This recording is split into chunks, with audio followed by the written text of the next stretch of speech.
So guys, my name is Mark Parsons. I'm a local realtor with RE/MAX here. Today we're going to get into how to identify the top markets to invest in. Thanks everybody for joining the meetup group, Strategic Real Estate Investing. I started investing almost about a decade ago. I've definitely had some wins and had some losses along the way, but I was an investor first. Turned real estate agent, which really helped give me a unique perspective to help out my clients in terms of seeking out investment opportunities and also bridging that gap or taking that leap of finding or getting your first investment property. So glad everyone's here to listen today, so let's get into it. What we're going to go over here today is the long-term real estate success formula. Now, if you guys are familiar with REIN, the Real Estate Investment Network, you may have seen this before. REIN is a paid investor group that does economic research on markets across Canada, handing over to investors. Basically, they do all the research for you, and as well, they do a lot of coaching and training on different strategies and how to get basically level up in your real estate investing. Now, both these books are authored by I believe the founder of REIN. So even if you're not to join the Real Estate Investment Network group, these two books here are pretty much the only real estate book. I shouldn't say only, but if you're going to start and you're looking for some real estate books, these are the ones today. As we're going over the long-term real estate success formula, a lot of what we're going into is covered in the Secrets of the Canadian Real Estate Cycle. If you get that book, it goes a lot deeper than we'll be able to go into here today, but pretty much all the principles have been pulled by that book. And then we have Real Estate Investing in Canada.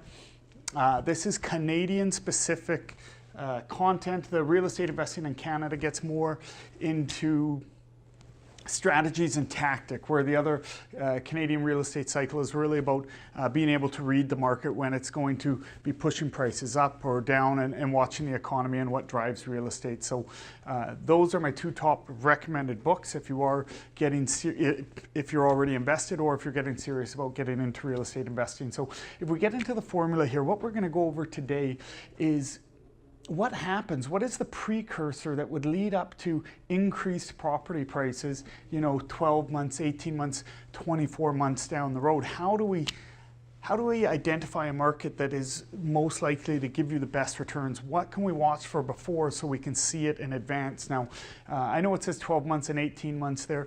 One thing that is not for certain is the amount of time that these things take, but typically, this is based off the averages. You're looking at anywhere from 18 to 24 months for the first step here, which is GDP growth, gross domestic product growth.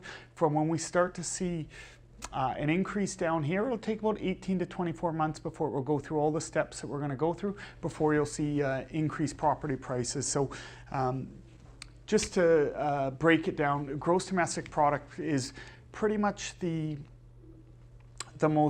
broadest way to measure an economy of a country, a region, a location, a city. It measures the total of products and services produced, basically the amount of output that the region is putting out. So it's the best place to start when you're looking to invest. When you're looking at GDP, you can measure or compare economies across the world, or in your own country, or even in your own backyard. So it's really the beginning of everything because it leads to jobs. So in the G7, if we look at GDP, if we're looking on a very macro scale, now for us, we're from Canada, we're invested in Canada, we don't need to look this far up. But for all of the foreign investment that we do have coming in, you can best believe that they are definitely looking at the world like this when they're choosing where their money goes. Now, in 2016, Canada was tied for third in the G7 for GDP growth. In 2017,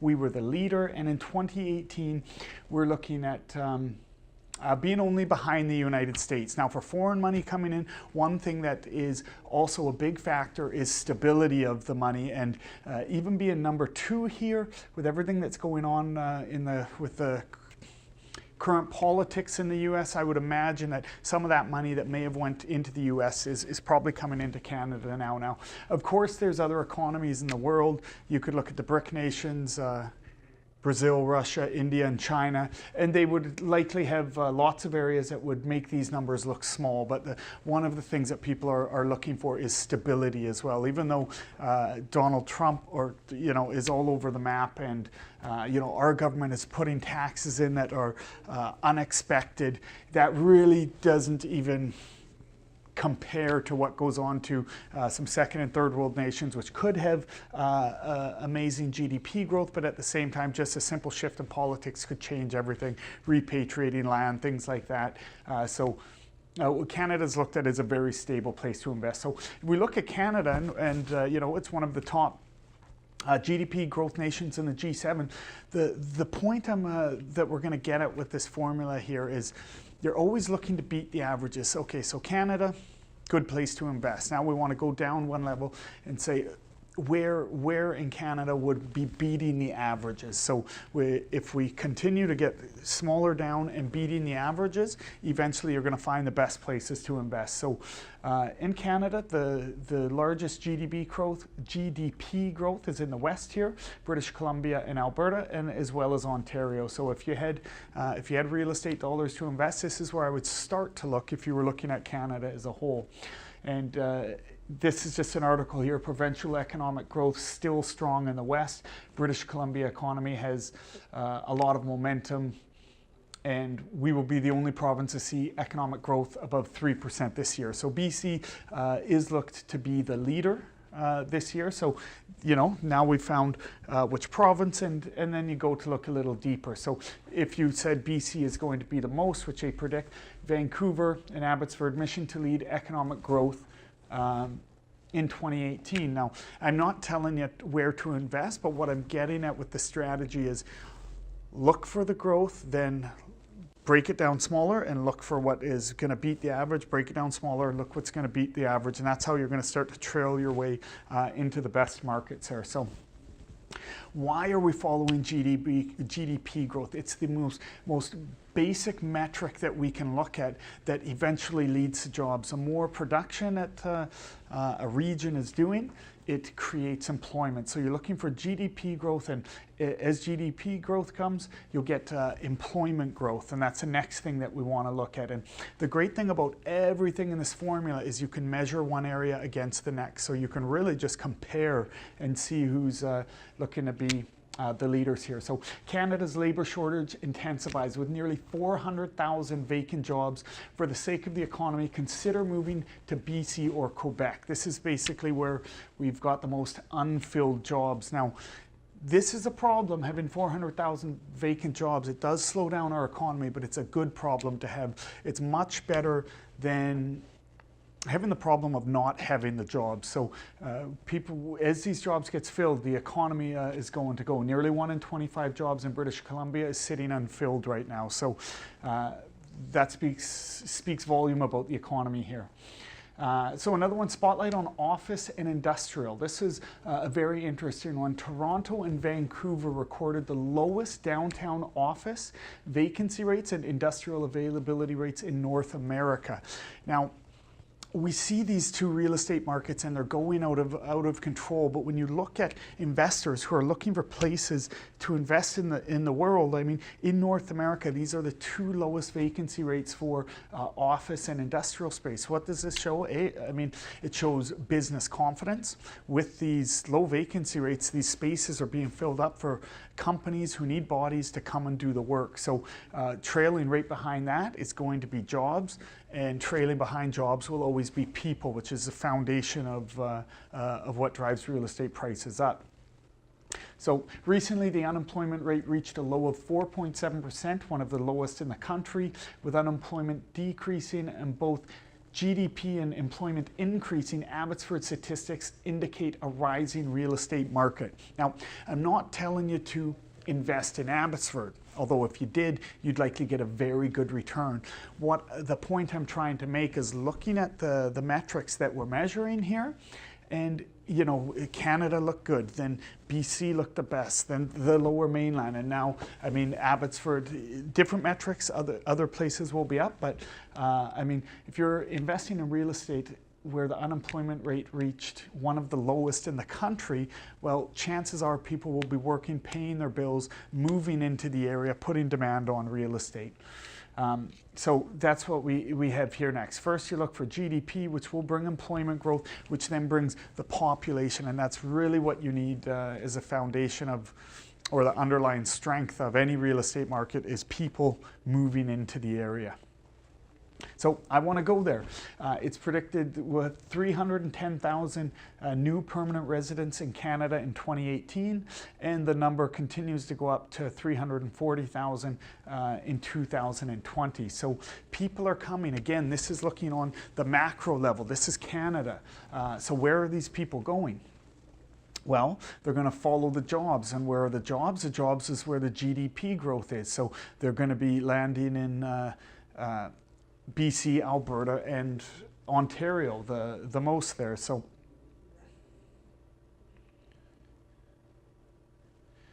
now, long-term real estate success formula. Again, we're following the gross domestic product because it brings employment, then it brings in the people. So the Lower Mainland population growth outpaces the national rate. Again, there's a trend that I'm trying to teach here. We're looking for the matrix that we're looking for, the metrics that are the underlying strength of the real estate market. Then we have to break down into smaller areas and see which area is winning. And then you'll start to see a pattern of where you're going to get the most growth here. BC's 10 largest metro areas. So obviously Greater Vancouver is the largest, and as you go down, I mean, there's all our other regions there: Victoria, Kelowna, Abbotsford, Mission, Kamloops, Chilliwack. Those are the largest by population, but if we look at population increases from 2011 to 2016, in a percentage, Squamish took the cake by a long shot. I mean, you've got Kelowna, Chilliwack, Greater Vancouver's down here, Abbotsford, Mission. Perhaps when you see something like this, if you don't want to drive all the way to Squamish to manage your real estate investments, maybe you'll say, hey, well, what's going on Chilliwack? If all the people are going there, this is going to push demand on real estate prices. Or perhaps you say, no, I don't want to go outside of Greater Vancouver. I want to have something that I can drive to in 30 minutes or less. Well, if that's your choice there, we're going to do the same strategy. We want to break it down into smaller pieces and look to see where is beating the averages, because this is where real estate will likely outpace other areas. So, you're going to want to break down the Lower Mainland. This is population growth in the Lower Mainland 2011 to 2016. Now, as you can see, some areas are outpacing others. You just break it down and compare them.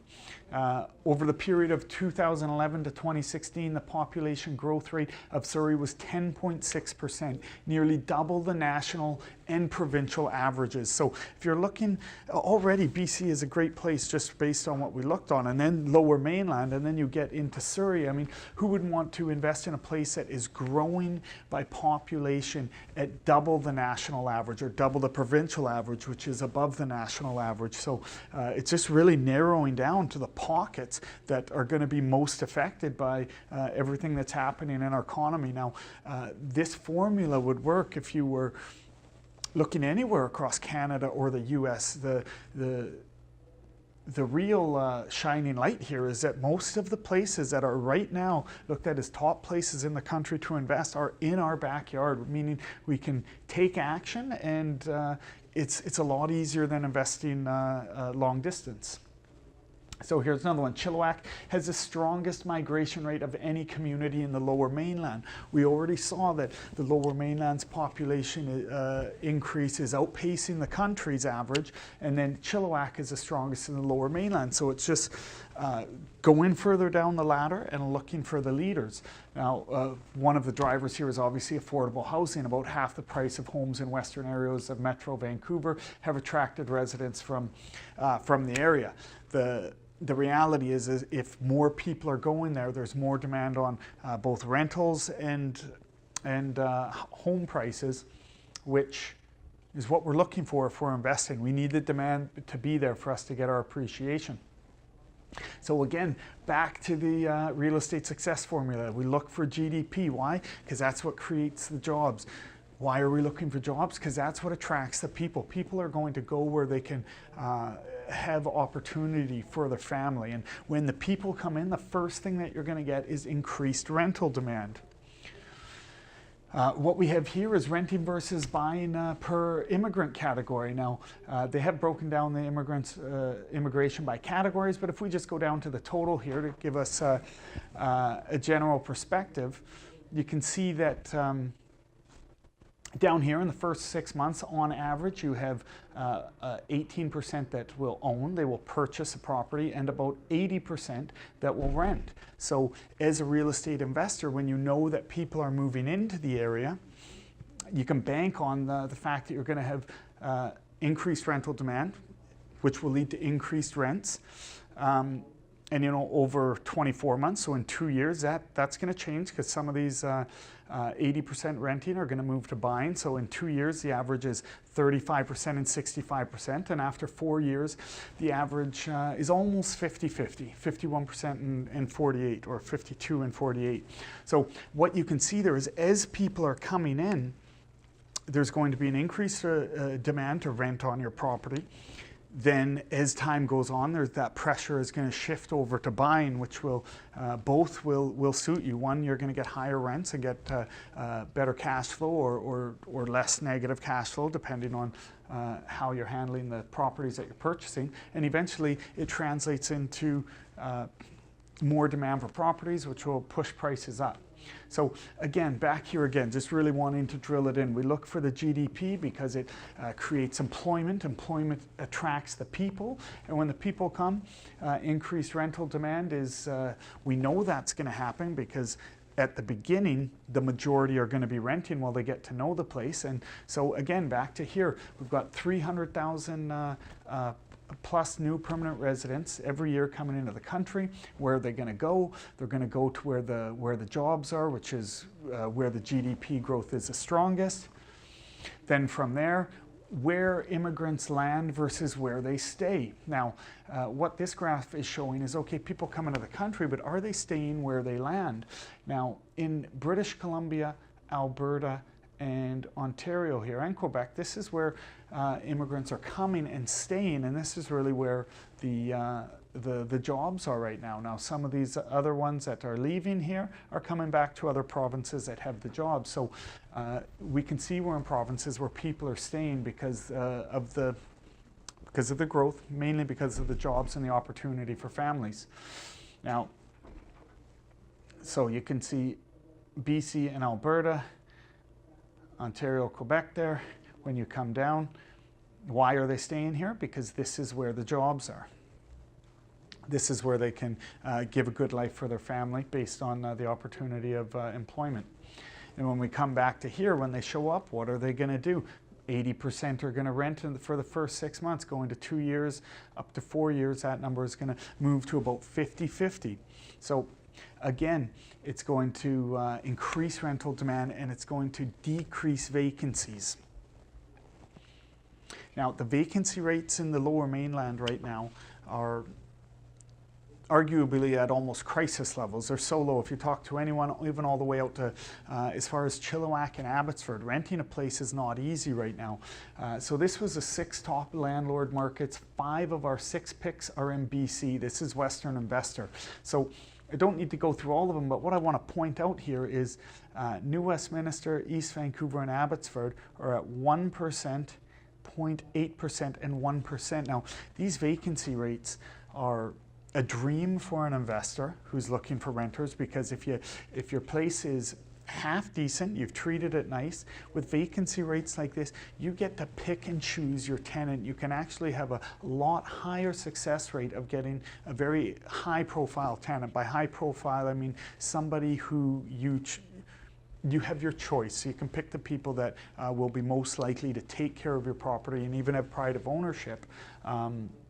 when they're just renting. And the other point I want to make here is maybe these ones made the top 6 for Western Investor, but ask yourself if it's 1% vacancy in New West and 0.8% in East Vancouver there. Do you think it's 6 or 7% in Burnaby? No, the numbers are very, very much identical to this, a little more. These are some of the lowest vacancy rates, but across the board, across the Lower Mainland, vacancy rates are extremely low, which is very favorable for investors and just showing the lack of supply that's out there right now. So again, back to here, employment is going to lead to population, which is going lead increased rental demand. It's going to decrease the vacancies, which we just saw there, which is going to lead to increased rents, which is obviously what investors want, whether it be increasing your cash flow or just minimizing any out-of-pocket that you're having per month there. So from there we go increased rents.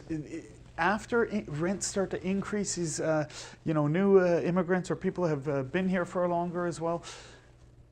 As rents are increasing, more people will consider, should I be renting or should I be buying? And I know there's a big affordability issue in Vancouver, and we will touch on that, but after increased rents is when it leads to property purchase demand. This here, gap between housing supply and demand, is the largest in Toronto and Vancouver. It's no surprise that these housing markets are doing what they're doing now. We simply have a lack of supply. As long as there is not enough supply for the people that are moving in, affordability is taking a back seat for a while. Supply shortages in Toronto, Vancouver left house prices nowhere to go but up. Bottom line is, if there's not enough housing, I just don't see prices flattening out anytime soon at all. So back here again, how do we identify the markets? And every one of these metrics on here, the great thing about them is they can be compared from area to area. So you can compare Canada to the averages in Canada to the averages in BC. You could compare a city in the Lower Mainland to the average in BC. You could compare 2 cities against each other. Once you learn this formula and know where to get the information, and I'll get all into that shortly, the information is available and free. So if you're willing to do the legwork, it's not hard for you to start breaking down markets, doing your own analysis, and identifying where you're going to get to see prices continue to increase until it turns around down here. Chances of prices taking any significant drops, other than when some big news comes out that's influencing the market, but we'll get into that, chances are very slim. So now this formula also works the other way around, which we haven't seen in the Lower Mainland for a while, but in any market, if you want to see when prices are going to be decreasing property prices, almost clockwork, 18 to 24 months before, what happened is you started to see the GDP turn around. Maybe it didn't go negative, maybe it just started growing at a substantially less rate. Then the next thing you see is growing unemployment. With that, I mean, the population will go where the jobs are, so you see population decline. With that, you get decreased rental demand, which leads to increased vacancies, which then leads to decreased rents as people compete for the people that are out there. And after that, you'll get oversupply of property on the market with less people in the area to buy, less demand, and that's what will lead to decreased property prices. But the timeline there, you can really start to take your action when you're seeing this part here. That's when you should be looking to make your move to get out of a market if it's turning around, while others often wait until they see this. They actually wait till they see the prices decline. So there are firm indicators in this formula. It works both ways. So those were the key economic drivers. These are the fundamentals which carry the real estate market, but there are influencers out there that can help push prices even further in a hot market, push buyers out of the market, make things slow down for the moment. But market influencers are often based on perception, but we'll start with some concrete ones. So transportation is a huge one. Now, when we see transportation comes, when we see SkyTrains come, things like that, it's almost always in markets that are strong from the fundamentals, that are growing, that have population coming. They're usually trying to meet a demand. And so this is called an influencer. One, because you can't compare it market to market. Each one will be different. But two, transportation usually comes on the back of a growing market when the city's trying to meet demand. In Vancouver, we've got some huge opportunities coming up.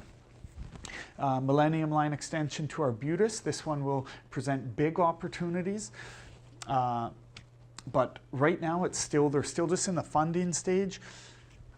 My recommendation wouldn't be to make any major investments until you actually see shovels in the ground, until construction has taken place. Back in 2006, I purchased a condo near Coquitlam Centre. At that time, the Evergreen SkyTrain was announced that it would be running by the Olympics by 2010. Now, as we all know, that SkyTrain didn't go live until late 2016, so basically 2017. It was 7 years, and properties remained flat in that area as tons of towers went up. There was a lot of inventory or a lot of supply of the 2-bedroom condo that I had. So for about 6 or 7 years, prices were flat while other prices were going up all over the Lower Mainland.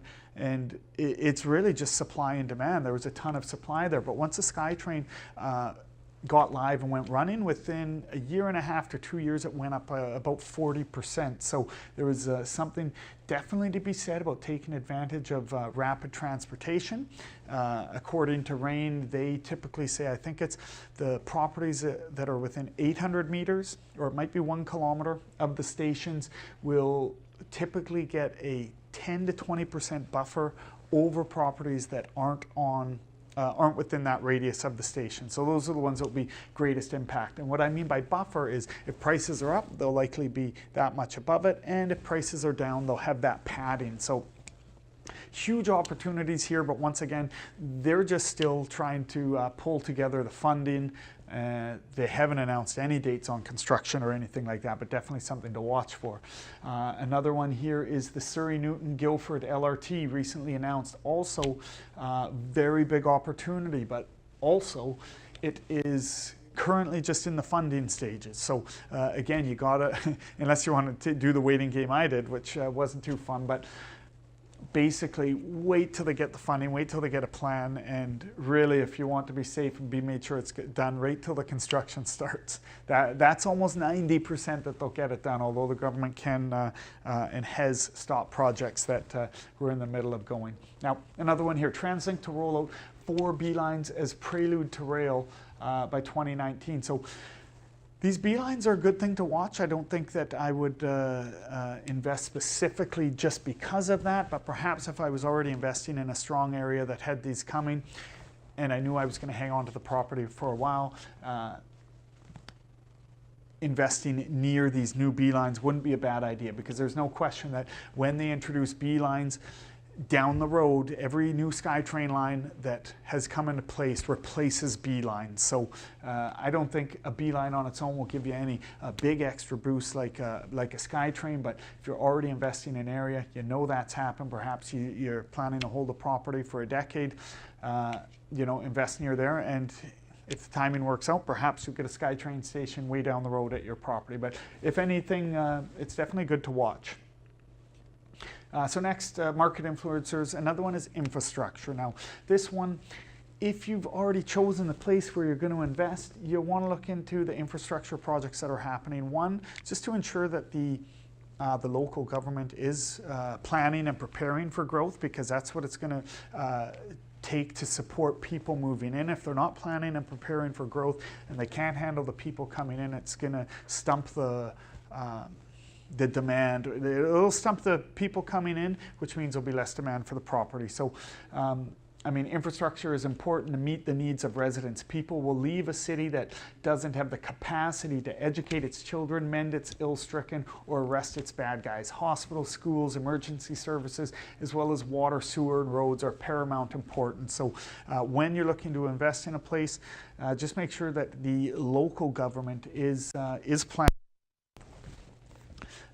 Here are some examples in Chilliwack. The completion of the Gateway program along with the creation of the Evans Road Connector has increased accessibility to the region and shortened commute times for people, for both residents and businesses, attracting even more people. Now, you don't have to be familiar with these actual projects, but when you're investing in an area, go to the city's website. They usually have an economic development section, and they will list their capital projects. And if some of their projects, like these ones here, are shortening commute times, this will have a direct impact on real estate prices. The SkyTrain lines, they drastically reduce commute times, and that's why there's a big explosion in prices around there. Now, when they're doing anything in the infrastructure that shorten commute time, it may not be as drastic, but it will definitely add to the region's the amount of people who are willing to come, because these days distance to your work is no longer measured in kilometers, it's measured in minutes, and when you can cut those off, more people will be willing to move into that area, and with more people willing to move in, you're going to have pressure, demand, which will put pressure on prices. These are just more examples. In Maple Ridge, a $20 million shopping center with 38 retail units, a $250 million 81-hectare space for an industrial park. Pitt Meadows, a $35 million 215-acre business park. The projects aren't important. What I'm getting at is that when you find your area to invest, make sure the city is prepared and planning for growth. And if you're going to be investing and being there for, you know, however long, for the long term, and you see something that that may drastically increase, well, that may increase the value of an area more so than just the general area. For instance, if you bought a home and then within the next 3 to 4 years there's a $20 million shopping center within walking distance, that's going to have a saleability factor on your property. Amenities nearby, we all know how important those are with real estate today and the buyers. So you can see amenities down the road. If you're going to buy and hold, you might as well buy in an area of the region you've chosen that's going to have some extra value to your property. New Westminster, this is more of this. Royal Columbian is set to be redeveloped to meet current and future demand. Proposed 400,000 square foot office building located on Braid Street. I don't really need to go through these. The point that I'm getting at is when you've chosen your region, go to the city's website. Economic development section of the website. I don't think I've seen a city website that didn't have one, and they're advertising these capital projects because they want people to know about them and they want people to come. They want people to see, hey, we're doing this, we're growing, we're a good place for you to live, work, and play. So market influencers, another one, areas of revitalization. Now this would be if you have an older, possibly rundown area that is now starting to kind of turn its direction. You'll start to see it go from maybe bad neighborhood to maybe they're tearing down some homes and putting up some new ones. You're starting to see renovated homes there. Just basically starting to see a transition to more pride of ownership. Now, you never want to be the first one to bet on an area. Want to make sure it's already firmly through the transitioning period, or not through it, but in it, so that you're just jumping in on the wave and not trying to guess where a neighborhood will turn around, because that could cost you and take some time. The ripple effect, we've all heard of this. I mean, if prices are going up here, I mean, as it mentioned, Chilliwack has got some of the largest in-migration in the Lower Mainland, simply for the fact that homes are cheaper out there. So as prices go up here, people move out, the demand increases and prices go up, and it moves like a ripple in a wave. Foreign investment. Now, this is a hot topic in Vancouver, all over the headlines, often misrepresented by the media on how much impact this has had on on our actual prices. Foreign buyers, for instance, in percentage of foreign transactions in 2017 in Metro Vancouver was 3.6. So, you know, it's an influencer. It's fire on an already, fuel on an already hot market. But this is not a driver of our market. And the truth is, if we didn't have all these underlying economic drivers in such a strong position, this foreign money wouldn't just be accidentally landing here. The people who have the money to do so, let's just say they're not dummies. They're investing in a place that has a solid foundation, as well as a safety for capital. As Canada is looked at as a very stable region. So, but I mean, you can see 3.6 across Metro Vancouver. There's going to be some areas that will be more and some areas that will be less, but that was the average in 2017. And again, these are headlines from Vancouver real estate headlines from 30 years ago. Do they look familiar? Investors from Asia buy up Vancouver. Housing crisis on the way, confronting the crisis. The point that I'm getting at here is you need to focus on if you're focusing on the economic fundamentals, when you see headlines like this, you can focus on the economic factors, and if they're still in place, this is temporary. I mean, right here, what we see right here, this was when oil went from 150 to about 30, and what we see here was the foreign buyer tax introduced. And as you can see, with an underlying economy that was still pushing forward, these dips were temporary. But if you looked in the papers, it looked like the sky was falling. And in fact, in real estate, it actually felt like that as well. Everyone took a sideline. Well, investors who were watching the economics of it, they kept going, and they actually got some good deals out of it. So again, if all of this is still ringing true, that it's growing and it's positive, if GDP hasn't turned around and employment growth hasn't stopped and people haven't stopped coming, then this little foreign buyer tax, it did this. I mean, eventually it's going to pass through it. It took about a year before we started to see that come back, but you know, for those who are able to look at this, you can remain calm during times of chaos, because you can see that the economy was still chugging along. Affordability issues, this is another big one, and the truth is it is an issue in both Vancouver and Toronto, but the reality is one third of baby boomers are helping millennials buy real estate. Now, to put that in perspective, the baby boomer generation, and not just in Canada, but North America, worldwide, is what's happening right now is the largest transfer of wealth that's ever happened in history. 1/3 of baby boomers are helping out millennials, so some of them are helping them out because they know how hard it is to get into the market, but eventually as that generation passes as well, this transfer of wealth, which again will be the largest transfer of wealth in history, is going to be going into the hands of people who have seen the market as unaffordable, and often what they're going to do, a large majority of them will put themselves into the market. So this is a large portion of this will be going back into the real estate market and combating affordability. Political climate, open for business, property taxes, etc. In general, if a local government or provincial or federal, whatever it may be, if they're open for business, if they are trying to attract business, they're usually in favor of real estate and good for real estate as well. And then you have the other side where taxes are added. And I mean, this was a foreign buyer tax happened right there. We saw the real estate basically stop dead in its tracks during that time. Everyone thought things were going to completely turn around. There's going to be a crash, et cetera, et cetera. I mean, we've all been in those conversations, but just you watch it here. As long as the economy is there to support it, it won't be a crash. It fell, but the economy was supporting it. And I mean, big opportunities there for those who could see that this in time would pass.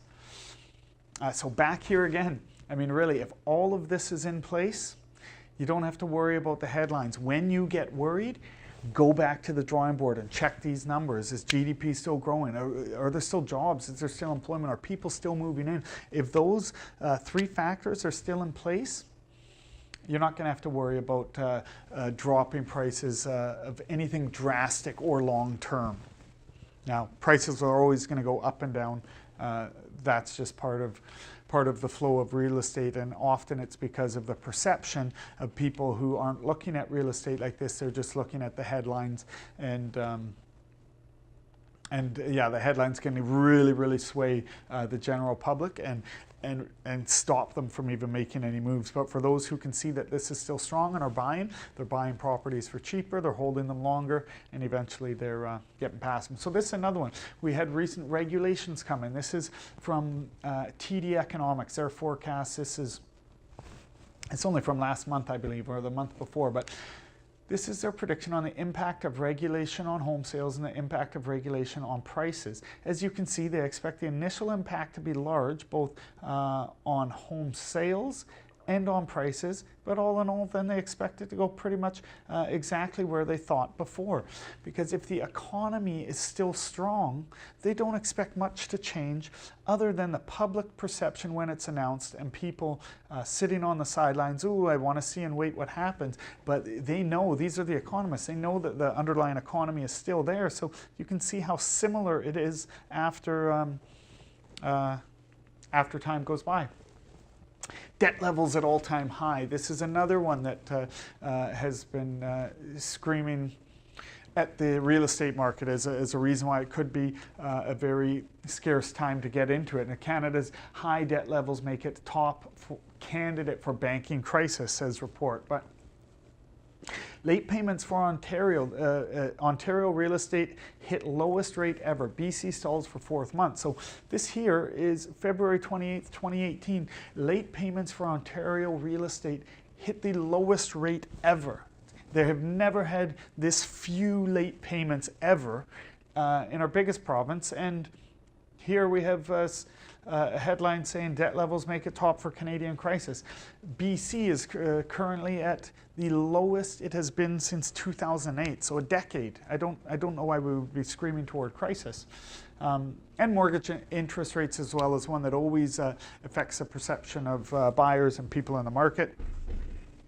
And with that, if the economy is chugging along strong, interest rates are only going to have a short-term minor effect on the not even on real estate prices, but just on real estate activity. You'll have people who are sitting on the side. They're not sure. They want to wait and see. But at the end of the day, I mean, current market strategy, slow is fast. In Vancouver, when things are slowing down and we have our buyers and sellers saying, I'm not sure, I want to wait and see what's going to happen. Our slow, in other markets looking at our slow, they wish that the real estate market was like that. So when things are slow here, and they feel slow because we're used to so fast, but slow is not a threat. Slow is very fast for a lot of other markets. Hold and wait. I mean, if you can get your hands on property now, you may have to put up bigger down payments if you want things to cash flow or to zero out. That's just part of being in a market that's more expensive. But if you hold and wait, there are market opportunities left, right, and center in the Lower Mainland. If you want to talk more about that, just reach out to me and I can get you information on specific markets, one that might fit you. And fix and flip. Now this is for the more strategic investor. You want to, for fix and flipping, I only recommend that to someone who either has experience in that, or you just have your team in place, somebody who can price out renovations, knows what it's going to cost to do it, and then as well planning realistically on your after repair value. I always say make sure you base it on today's price. I would leave out of your formula. People say, well, it'll take me 6 months to do it, and in 6 months prices should be here. Always base it on at least today's value, and expect that it will cost you a little more and take a little longer. But fix and flip is working very, very well in a lot of markets, but definitely for more experienced people in those fields. So strategic investors, I mean, the goal here with this formula, and hopefully I was able to drill it in, the These are the key drivers of what holds up a real estate market, drives it forward, and increases prices. So you want to analyze these fundamentals before you invest in any market, in any region. Make sure things are in place. Focus on key drivers that drive real estate, not emotions, and not the influencers, because they can really cloud your vision. Focus on the key drivers that drive real estate. If you focus on them, when we've got doom and gloom headlines and you look back and refocus on that, you'll be able to eliminate all of the cloudy thoughts that you're hearing left, right, and center. Identify the towns with a future, not a past. Don't just invest somewhere because it had a great last year. Do your research and make sure it's still growing, it's still drawing in the people, the demand will still be there. When you start on the lower end here, GDP, employment, and population growth, that has to be happening now for future returns to be coming. So don't just invest in a place because it went up the last couple of years. Eventually that strategy will catch up to you. And key drivers unlock the vault. This little graph here really needs to be your foundation of decision making when it comes to investing in real estate. The great news is that if you look across our entire country and apply this formula right now, you're in a place with a gold mine of opportunities in your backyard. A lot of other places across the country, across North America, from an investor standpoint, would be very jealous of our market. So sourcing the information, this is a great thing. The information is available and free. I mean, you can just Google it and get it. You could just make a sheet on each side, write down your city or location, and start Googling the steps along that arrow there, and these are the places you'd likely see come out. Research reports published by CMHC, Canadian Mortgage and Housing Corporation, have a wealth of information. Statistics Canada's most recent census info, the Big Five banks' economic forecast reports. This is where you're going to get your GDP, your employment numbers, your population growth. I mean, MLS, you'll likely be working with a realtor that will be able to provide you that. That's also free. Rental sites like PadMapper, Craigslist, Kijiji, you can really find out where rents are at, if they're increasing. Canadian Home Builders Association, provincial government, municipal governments, city economic development. That's where you'll find all of the capital projects and plans for growth within each city. City and regional real estate boards. All of that's free, and that's going to get you 99% of the information you need to do your research here, exactly as I said there. So all of this, GDP, employment, population, vacancies, rents, it's everything you can get for free. So those are the sources. If you're willing to put in the legwork, it's not hard to figure out. Now, back again, I'll say the timeline, take with a grain of salt. Typically, they say from when you start to see GDP increase, it will be 18 to 24 months before it will show up on property prices. Now, and if we're in the middle of a cycle and GDP is increasing, well, whatever we're getting here, the GDP today, I mean, our prices may be increasing now. That's because this has been going on, the growth. But so whatever is happening today, to avoid getting caught in a trap, you want to make sure you're watching to see when those things turn around. Otherwise, if they're still going strong, if all of this is in place, it's very unlikely that the real estate market will turn around. Like I said, prices will go up, prices will go down. There'll be some influencers that come in, the government will make changes, people will stop, interest rate changes. But as long as this is going on, it's not going to have a long-term effect. It can slow things down, but things will continue to move forward. Unless they increased interest rates to a point where it was turning around GDP, and which led to jobs dropping, or unemployment increasing, and people leaving, no opportunity for the people to work. If that's not happening, then real estate will keep plugging forward. So this is a real estate investment network report. So if you don't want to do all of this research yourself, You don't have to. The Real Estate Investment Network, in my opinion, is the most unbiased, amazing source of information. They created the formula that I was teaching today. So all of the information that they're giving you is just bang on to that. And they analyze markets all across Canada. So we happen to be in BC. They do have a lot of focus here. As you can see, the top 10 investment towns for BC. Now, we're lucky here. 7 out of these 10 are in the Lower Mainland. So definitely, it's 39. I think it's $39.95. I don't sell it; they sell it. I'm pretty sure that's the price. It is. I mean, if that's going to save you 10 hours of research, in my opinion, well worth it. So. Yeah, you can get the homework can be done for you there. Other paid reports I have, if you know where you're gonna be investing. I mean, there's other ones here. I think these ones are $9.99. Maybe they're $14.99. But you've got Abbotsford, Chilliwack, Maple Ridge, Surrey, Kamloops, and more. And even if they're a little older, and you're looking and saying, "Hey, some of that information's not up to date," just Google. They have all of the sources of where they got the information in the back of them. So you can just Google those same sources to get the updated information and just make sure that everything is still on pace. But I don't think they're that out of date. And then they even have free research reports. So if you want to see how it's done and how they do it, I mean, this New Westminster Economic Fundamentals is free. You could download that one. They show all of the sources. They cite every source of any information they have because it's got to be credible. It's economic research here, and you can mirror that in a new city if you wanted to, do it yourself. I would recommend just buying these things because they're cheap. To me, the value far exceeds what you pay. And it'll speed up your learning curve. It will also give you confidence, which is something you need, especially if you're stepping out to do your first real estate investment or if you're trying to raise money. If you're trying to raise money, this is the information that you need so you can speak with confidence about what is holding up the real estate market to the people you're looking to go into business with. Other than that, some wait to buy real estate, others buy real estate and wait.